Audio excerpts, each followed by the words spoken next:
All right. Hello, everyone. Happy Wednesday. I am Claire Jones. If we haven't already met, I am a flow expert for women visionaries, innovators, and creators who basically want to achieve more in less time with less stress. And we are jumping on today for my Visionaries in Transition Facebook Live series, where I interview the amazing and inspiring impact makers in my network to discuss the transitions that have shaped our lives and businesses, because they are many. As entrepreneurs.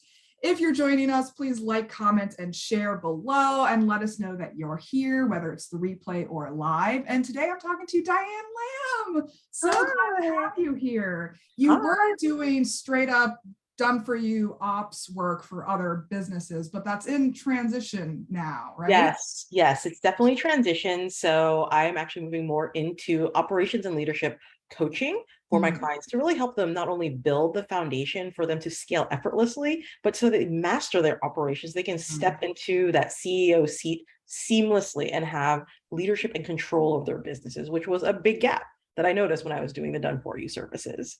Yeah. I know that we've nerded out on multiple occasions about systems and structures.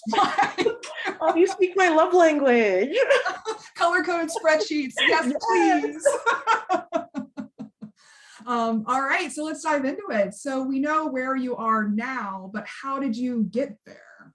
That's a really great question. And I love that we're talking about the transition because I look back on my story and I'm like, yeah, at every step, there were big transitions and scary moments. But like looking back, like, oh, there was something important I needed to learn or some people who were important to me along the way. And so when I look back on my story, it's like, this is the only thing I've ever done in my entire career has been operations, systems, launching businesses, building high performing teams. It was the only thing I've ever done. And I guess the thing that was a little out of the box in the career progression was actually leaving my pretty cushy corporate job to go it alone, right? And to really start to help more business owners. Like, you get to a certain level of your career where it's just like, it's no longer about the doing. It's more about like, well, what are the politics around this? Who am I going to align with? Like how am I going to say this or put forward this thought or idea so that it like comes across in the best way and I can like have the right alliances and the right people on my side to kind of move forward. And that was not where I wanted to play anymore, right? So that was a big catalyst and transition area point for me to start my own business and really get out there and like help a lot of other business owners. Because I know for a fact that scaling and building a business can actually be really easy if you know how to do it. And it's just like some of the really simple tools and like frameworks that need to be put into place in order to do that. So I guess corporate, my own business, and then a lot of like messy transition internally to get where I am. That's like the too long don't read version. Yeah. I totally joke that entrepreneurship or business ownership is the fastest path to identify your shadows and your room for improvement, because they get put on a pedestal. Yeah. It's like, what do you call it? It's like somebody told me they're like, your business can be therapy for you if you let it. And I was like, I don't know about that. And then I was like in it and I'm like, oh my God. Yes, it is. Yeah. And it's a painful but worthwhile experience in my opinion. Yeah, definitely. So speaking of these transitions, what transitions specifically have shaped you in this journey? What are the big ones? I would say the first one being like, there's probably two that really come to mind. The first one being like the move away from corporate, because as like a first generation immigrant child, I was doing all the right things. It was really important for me to get the job and like have the status and progress up the corporate ladder. That was a lot of who I was, right? It's what made me really successful and like a good human being or good daughter or good sister, all of that stuff, a good person even. So that was like a major transition. I just knew that like it was something that was eating away like at my stomach. I'm like, is this all that my life is really going to be? Is this it? Like, I'm going to get up and I'm going to live for, the 3 weeks of vacation that I have every year. And that was like a really, I guess maybe a hard transition to me because it felt really unsafe in the moment, but like I knew I really, really wanted it. There was a lot of like internal turmoil trying to get to the point where I was like, I'm gonna do this. I'm just gonna like jump and figure out what is gonna happen. I'm gonna be really successful.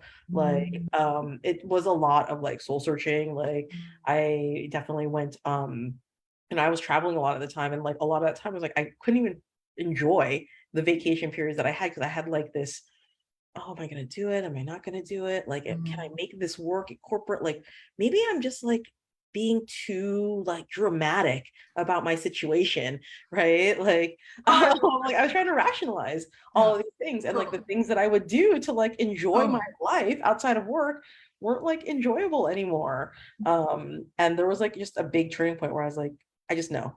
Like it wasn't like a series of things. It was like I woke up one morning and I was like, I've been thinking about this, and this is the thing. Like that's it. Like no other, Mm. there's no other discussion or like idea around it. It was like I've been like agonizing over this for like 6 months, 8 months, almost a year. I'm just doing it. Yeah, That's it. yeah, Like, yeah. so that was a major transition point, and I'd say it was probably more internal than anything. Mhm. Like there were a lot of rational reasons why. I'm like, well, I mean, I have a really good job. It's actually really cushy. Like I have great benefits. Like, it's not really that hard. Like I can do this like in my sleep. Things like that were like very rational. And like it was the irrational that really pushed me Mm. to make the jump. And I guess like that's like something that you just have to learn to be okay with, I guess, especially if you are an entrepreneur, Yeah. to follow that gut and just make the move and know that like a net will appear. Still Mhm. something I grapple with today. Yeah, I mean, I love everything you're saying because I'm going through one of those periods right now where like I've been thinking about this whole transition that I want to make, but it's been 3 months of being like, you know? And Yeah, like totally. what we're really talking about here is like the leap of faith that you have Yeah. to take because you have to just be like, all right, I'm just gonna go for it and see what happens. And it's such a juicy place to be in, but it is chaotic at the same time.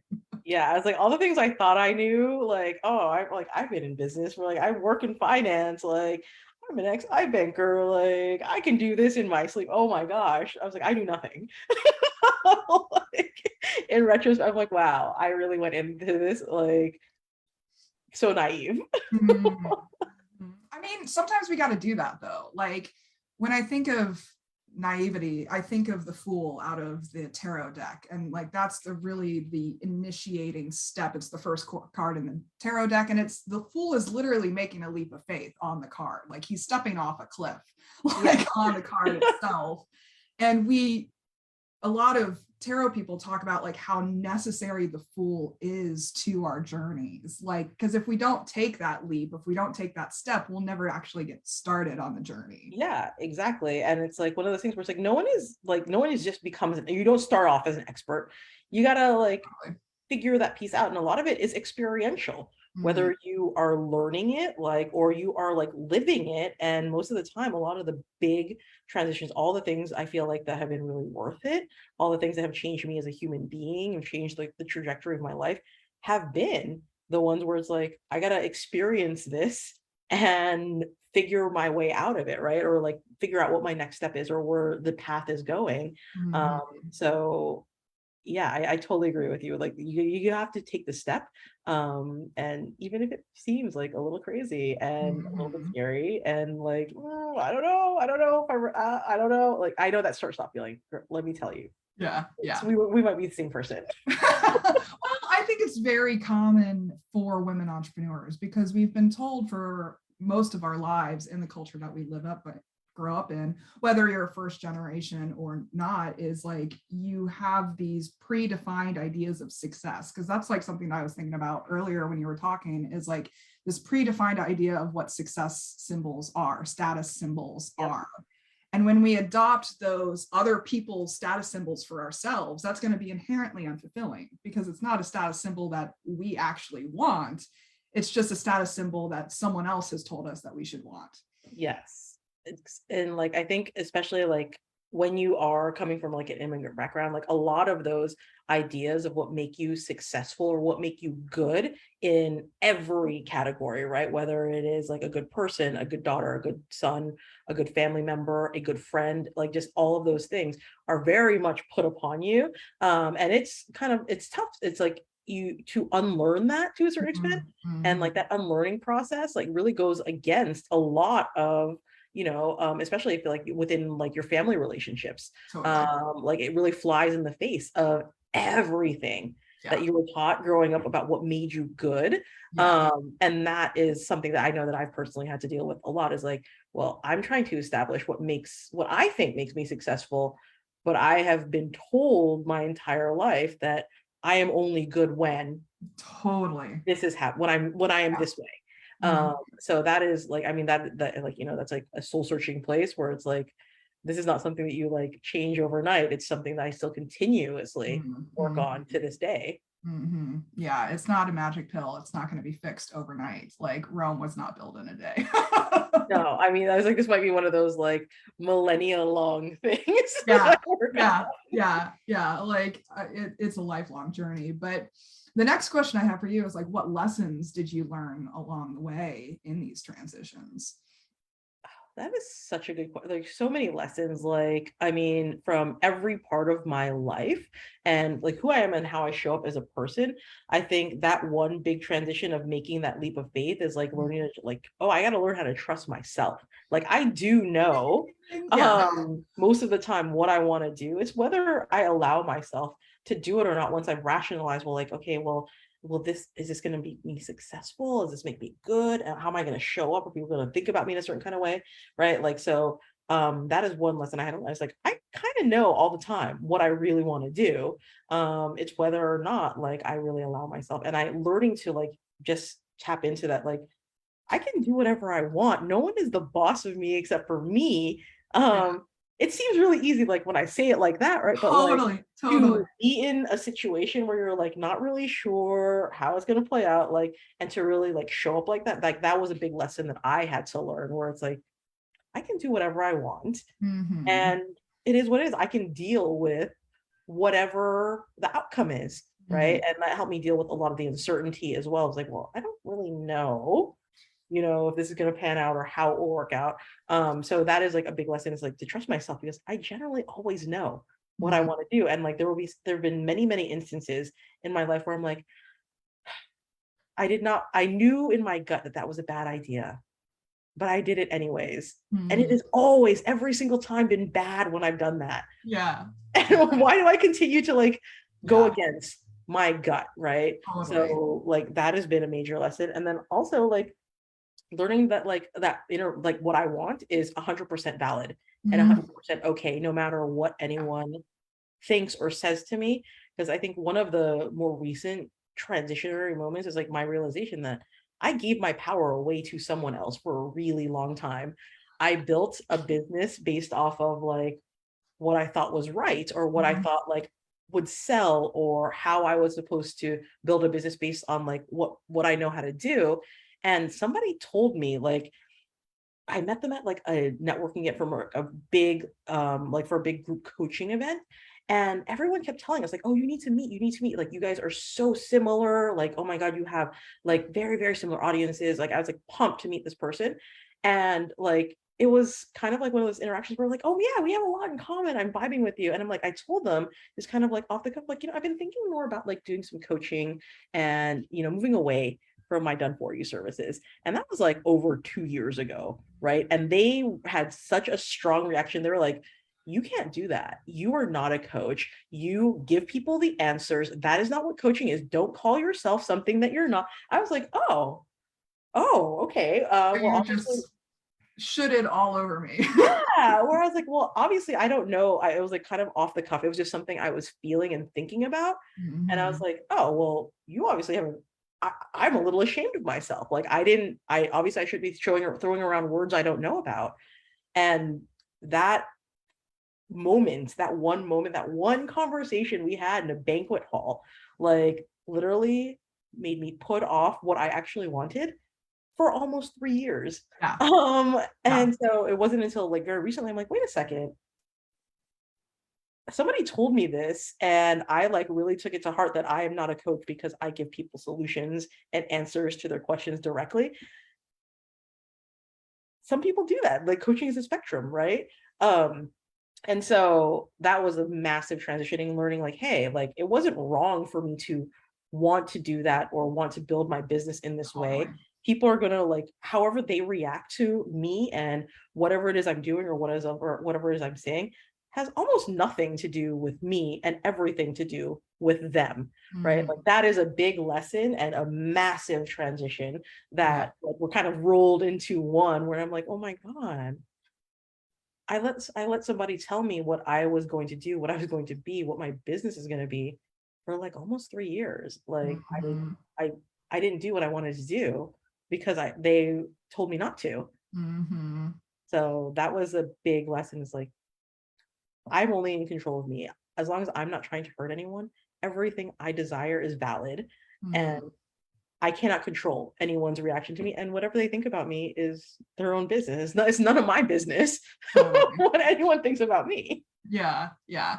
Yeah, and like I think it's really important this tension that we are talking about here between like leaning into your intuition, trusting your intuition. Like my mentor calls it you are sovereign, like Yeah. you have the sole ability to decide what's right for you versus what everyone else thinks is right for you, Yes. and maintaining distance between those boundaries between those, because at the end of the day too, when we're talking about uncertainty, what we can really do to combat the uncertainty that's in the external world is create certainty within ourselves and certainty within our intuition. And that's honestly something that I'm working on right now, is like how can I completely trust my intuition, completely trust myself, so that no matter what comes, I know I'll be able to like swim through, get to the next sunrise, not become homeless, Yeah. all of the things that keep us awake at night. And I think that's a super important lesson for sure. Yeah. So that was a big one. Like, wow, wow, okay. I did that. Okay. Totally, totally. So the last question is, what types of tools or practices did you use to support yourself during these times, mentally, emotionally, spiritually, physically? So I think like there's been a big shift in what I in the past I would internalize a lot of stuff where I would like constantly just like think through it in my head, think through it in my head. Like I wouldn't even be able to verbalize it to my friends or like my family members or the people around me who would Yeah, have supported me, right? yeah, So it was definitely like an in my head thing. And that wasn't always a great practice, right? Because then I could just swirl, I would swirl and swirl and swirl and swirl. yeah, Like so now a lot of what I do is like 'cause I do feel like I'm big into the woo and like my throat chakra is yeah. an area that we're constantly working on or constantly feels blocked. So Mm, for me like speaking mm, out well what is happening, what am I feeling, what am I thinking in this moment? Like it's usually not as many words as I think it is. Like when it's like going on in my mind, it's like, oh, I mean, that was like 3 sentences. And yeah. I feel like, okay, like that seems a little more clear now than when I'm just like constantly thinking it through in my mind. So for me, like to really tap into like, well, what is it that I'm wanting to do? Or like that intuition, that trust, and that like, okay, I can make it through this transitionness is really being able to speak it out loud Mm, to some of my trusted friends, my trusted like business peers and things like that. It has something to do with my business. And being able to verbalize and express myself in that way has been really really helpful. And I mentioned that I'm definitely in the woo, so like I definitely think that moving like my energy out, like mm, I noticed a while ago that sometimes in the morning I would wake up feeling like what is it, anxiousness? Like, so it's like something that we were mm, exploring. Like, it was like I would wake up with like a tinge of anxiousness, and like grounding and like moving my body would like move that energy out, right? Like, I was like, oh, I don't know why I felt like that. Like, it's a lot more clear. So a lot of my practices are definitely like steeped in the woo, like, movement in the morning, meditation, tapping, visualization, journaling in the evenings, are definitely all part of, my practices to kind of stay whole and true to myself, where I'm like, oh yeah, when I write it down, when I speak it out loud, when I like sit and just like focus on what's happening right now, like all the things, like all that mental chatter kind of like go away. And like I see when I see it written on paper, I'm like, wow, it really is only like a handful of sentences that Mhm. are like holding me back, and like that I again am agonizing for hours and hours Yeah. on. Yeah. So for me, those are the things that I've really started to integrate more. Like they're part of my routine. Like I have Mhm. to do some sort of movement every morning. I have to meditate. I have to do some tapping. Like I don't feel right if I don't. Mhm. Like Mhm. so those are the things that really help me stay grounded, and like, you know what? I have this like I feel this. I feel like this very faint nudge. Okay, what is this? What is happening here? Let me explore it. Let's unpack it. That stuff becomes more of a second nature. Mhm. Yeah, I love that you brought up this whole like physical moving energy thing, because that's actually something that I do at the end of my workday Yeah. to like get rid of all of the energy that I absorbed throughout my workday. I actually need to have mini dance parties by myself. And Yes. like lately, I have a playlist on my Spotify that I call bangers. Yeah. They're just like songs that like make me move no matter what. Like they're just infectiously moving.